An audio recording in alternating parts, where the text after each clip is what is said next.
Anak-anak, mari membuka telinga bagi pengetahuan dan bagi hikmat Allah yang sejati. Jadi bukan sekedar pengetahuan biasa ya, Mah. Kela tahu tujuannya supaya hati kita bisa menjadi tanah yang subur bagi firman Tuhan. Kita tidak boleh santai-santai. Mari serius mengikuti bagian Alkitab yang menjelaskan bagaimana para tua-tua bangsa Yahudi yang takut kepada orang banyak dengan mencari berbagai cara untuk menangkap Yesus. Coba pikir, Yesus orang yang amat sangat baik. Kenapa mereka mau menangkapnya? Ya, Yesus menyembuhkan orang sakit, memberi makan yang lapar, mengusir setan, mengajar dengan hikmat, dan masih banyak lagi yang dilakukan Yesus. Tapi, kenapa mereka tega melakukan berbagai upaya mencelakakan Yesus? Kela nggak habis pikir. Yuk kita segera dengar Allah berbicara. Shalom anak-anak semuanya, senang sekali ya hari ini kita masih diberikan kesempatan untuk belajar firman Tuhan. Ayo kita berdoa lebih dahulu. Bapa dalam surga, tolonglah kami yang akan bersama-sama belajar kebenaran firman Tuhan. Mohon Tuhan menolong supaya kami dapat berkonsentrasi, dapat juga memahami kebenaran firman Tuhan, serta melakukan kebenaran firman Tuhan dalam hidup kami. Tuhan, tolonglah juga kami yang akan menyampaikan kebenaran firman-Mu. Urapan Roh Kudus bekerja dalam diri kami, supaya dengan pertolongan-Mu kami sampaikan berita sukacita ini dengan benar.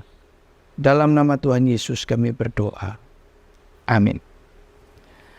Anak-anak yang dikasihi Tuhan, Tuhan Yesus kembali mengajar kepada banyak orang dan khususnya ditujukan kepada ketiga kelompok ini dengan mengambil satu perumpamaan kembali. Perumpamaan kali ini adalah perumpamaan seorang raja yang akan mengadakan pesta perkawinan untuk anaknya. Tentunya untuk mendatangkan banyak orang ke dalam pesta perkawinan itu, seorang raja harus terlebih dahulu memberikan pengumuman atau membagikan undangan kepada banyak orang. Dan undangan pertama yang raja berikan ini adalah kepada orang-orang yang cukup terpandang, orang-orang yang cukup kaya. Nah, anak-anak yang dikasihi Tuhan, ketika tiba waktunya pesta itu akan dimulai, maka sang raja melihat sampai waktunya tiba, ternyata tidak ada satu orang pun yang datang. Dan raja yang sangat bijaksana dan baik hati ini memerintahkan para hamba-hambanya atau pegawai-pegawainya untuk kembali mengumumkan, mengingatkan kepada para undangan yang pernah menerimanya itu, supaya diingatkan bahwa hari itu adalah hari pesta perkawinan anak daripada seorang raja. Tetapi ketika mereka semua itu mendengar, tidak satu orang pun yang segera datang, dan memang tidak datang, maka raja tidak berputus asa, karena raja ini adalah raja yang baik hati, raja yang bijaksana. Maka raja mengutus kembali para hamba-hambanya untuk datang kepada orang-orang yang diundangnya dan mengumumkan kembali, memberitahukan kembali bahwa hari itu adalah hari perkawinan anak daripada seorang raja. Dan diumumkan juga, diberitahukan bahwa semua hidangan itu telah disediakan, bahkan lembu-lembu jantan sudah disembelih, disediakan, dihidangkan. Juga ternak-ternak yang lain menjadi masakan yang sangat nyaman. Juga keperluan pesta yang lain, kenikmatan pesta yang lainnya juga sudah tersedia begitu luar biasa. Tetapi orang-orang tersebut punya alasan masing-masing. Ada yang beralasan, aku tidak datang karena aku pergi ke ladangku. Aku tidak datang karena aku akan meneruskan usahaku. Tetapi ada orang-orang tertentu yang justru membuat kita terkejut hari ini. Yaitu ada orang-orang yang menangkap hamba-hamba daripada raja ini dan membunuhnya.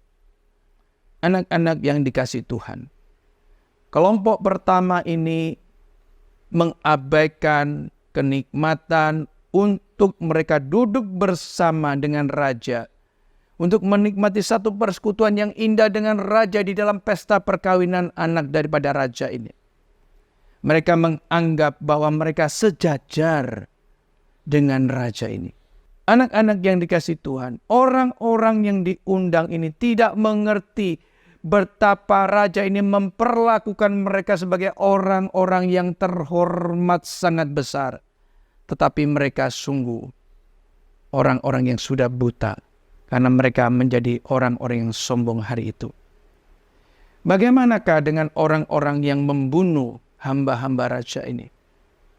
Maka raja itu segera mengutus pasukannya untuk menangkap dan membunuh orang-orang yang jahat tersebut dan membakar kotanya.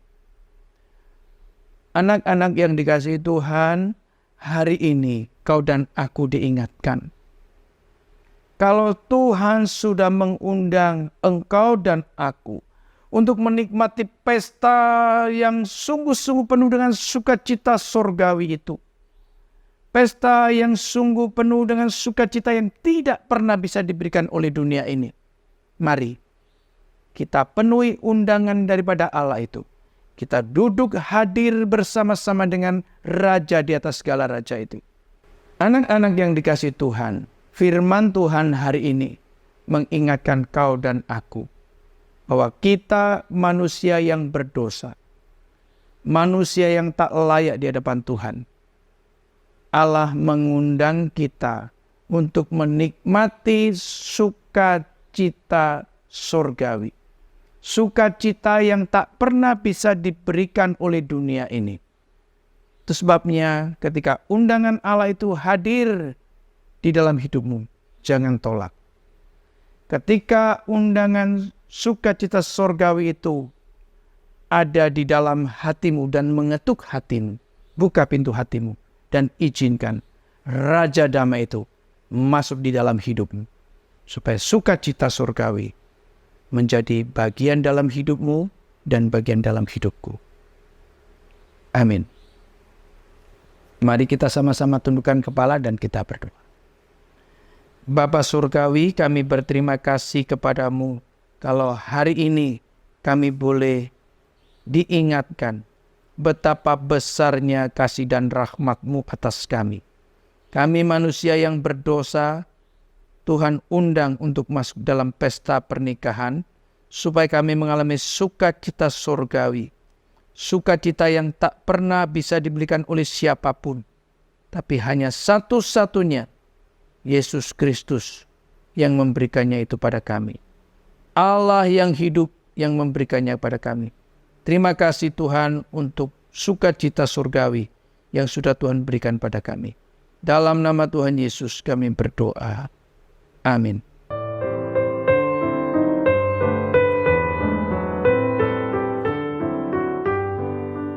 Ajaib, ajaib dan ajaib. Ada apa, Kayla? Kenapa Tuhan memilih orang berdosa seperti Kayla berada dalam kerajaan Allah? Loh, bukannya kamu orang baik yang pantas dapat kehormatan ini? Itu artinya sombong kalau anggap dirinya baik. Kayla harusnya dihukum Tuhan karena Kayla orang berdosa.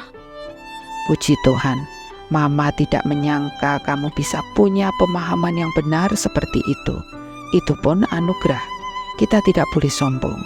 Kita tidak perlu pikir-pikir untuk menerima undangan Tuhan, sebab panggilan itu amat berharga. Teman-teman, mau juga kan terima anugerah Tuhan? Mari kita respons dengan benar anugerahnya. Jangan sampai Allah menjatuhkan penghakiman atas dosa kita. Lanjutkan terus membaca dari Matius 22 ayat 8 sampai 14. Dadah!